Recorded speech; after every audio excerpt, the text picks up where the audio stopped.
Welcome, I am Maria Studillo, and in this video I will talk about the cognitive load theory and the cognitive theory of multimedia learning. Also, I will explain 3 methods to reduce extraneous cognitive load that will help you optimize students' learning in a foreign language class.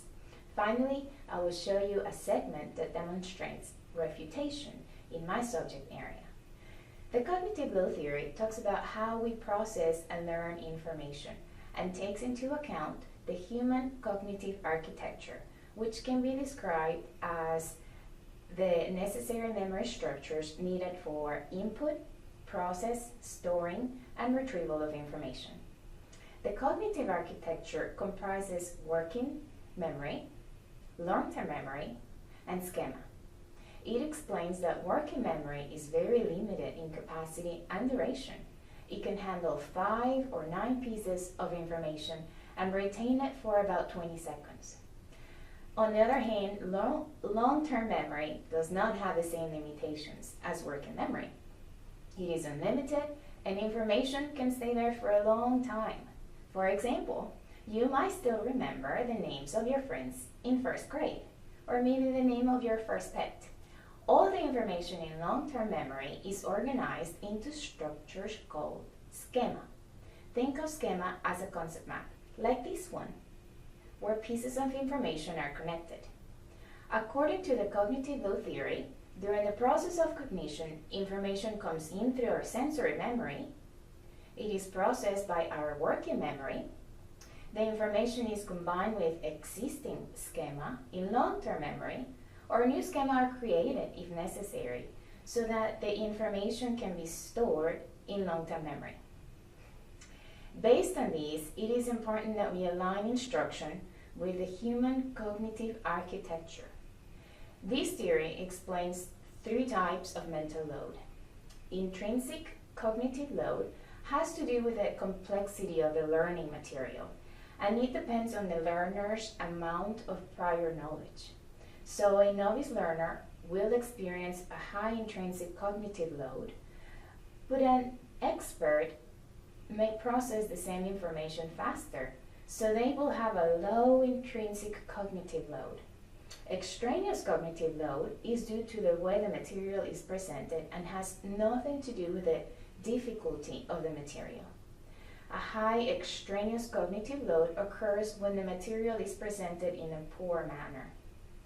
Germane load is due to the learning process. This is the effective load, or resources available for learning, or how much brain power is being used on learning and processing rather than understanding. According to the cognitive load theory, during the process of learning, a cognitive load is imposed on the working memory. So the goal of instruction is to present an appropriate amount of intrinsic cognitive load, minimize extraneous cognitive load, and maximize the germane load. The cognitive theory of multimedia learning is built upon cognitive load theory. Under this theory, we bring in information through our eyes and ears, and this is called a dual channel processing. So when we hear words, we're using our ears to bring in the information. This information is manipulated in our working memory into a mental model, where it is then integrated into our long-term memory.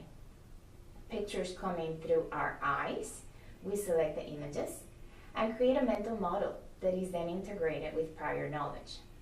Representation can change channels. So if you hear a dog bark, you can associate a mental picture to that sound. This theory also talks about the limited capacity of working memory, and it explains that in order for learning to occur, students must be paying attention to be able to select words and pictures and organize them and integrate them with existing knowledge. This is called active processing. Dual channel processing, limited capacity, and active processing are the 3 assumptions of this theory. The cognitive theory of multimedia learning is based on 3 types of memory. The sensory memory, that brings in information. If we hear words, then it's through our ears. If we see pictures, then it's our eyes. We hold a representation from our ears and eyes, and then we start selecting words and pictures. This information moves to our working memory. Here, we take the selected information and organize it and integrate it with our prior knowledge by putting it into schemas that already exist in our long-term memory. The cognitive processing in cognitive theory of multimedia learning is analogous to cognitive load theory. There is extraneous cognitive load. This is the unnecessary information caused by the way we present the material. The essential processing is analogous to intrinsic cognitive load. This is the load dependent upon the complexity of the material, but the complexity of the learning material depends on the student's prior knowledge. Generative processing is analogous to germane cognitive load. This load is the effective cognitive load and is the mental effort that you can actually put into learning.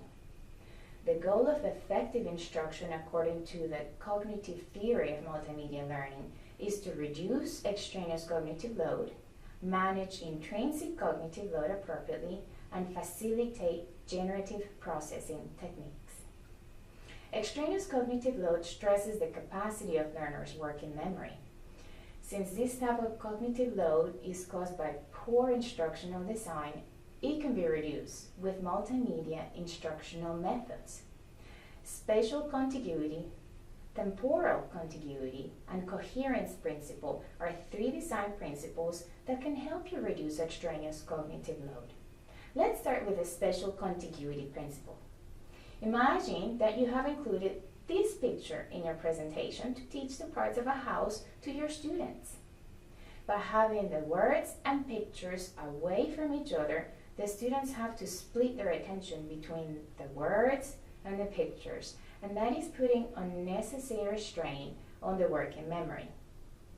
This design will affect your students' ability to pay attention because it increases extraneous cognitive load. Students are occupied trying to match the number in the legend to the part of the house. So for the spatial contiguity principle, it is best to reduce their visual search by placing words next to the picture. This picture is a good example because you can see how the words and pictures are placed near each other. This reduces the visual search. This type of presentation allows the learner to devote more cognitive capacity to essential processing. Now let's go over the temporal contiguity principle. Imagine that I teach you how to pronounce the following set of words, and then I show you the picture. When you present a narration that is followed by a picture or vice versa, you're not taking advantage of the dual channel assumption. You're just using one channel. And this makes the selecting and organizing of words and pictures more difficult because the visual and the auditory processing channels are receiving information at different times. This may cause students to miss essential information by the time they see the picture. Having to hold the representation in working memory is contributing to cognitive overload. So a better way to present this information is to synchronize the words and pictures like so. El cuarto, el baño, la sala. This principle works according to the dual channel assumption in the cognitive theory of multimedia learning because it makes it easier for students to select relevant information and create a mental representation of words and pictures presented at the same time, so they can be organized in working memory. When using this principle, there is no need to hold one representation in working memory until the other one is presented, and this reduces cognitive load. Finally, the coherence principle. Many of us have created multimedia presentations with pretty pictures or sounds that do not add instructional value to the lesson. Let's look at this picture from a lesson on the parts of the house. Let's say that students need to know the word for el dormitorio. This picture will confuse students because there is a lot going on. This particular picture can lead to sensory overload and result in decreased learning. This picture does not help students in the selecting phase because it's overloading the visual channel. This is a better picture. Less is more. So eliminate all non-essential information to minimize the extraneous overload. Lastly, I will talk about refutation text. Misconceptions can be hard to change because they are deep-seated. Refutation text can facilitate a conceptual change. A refutation text includes a misconception, a refutation, and an explanation.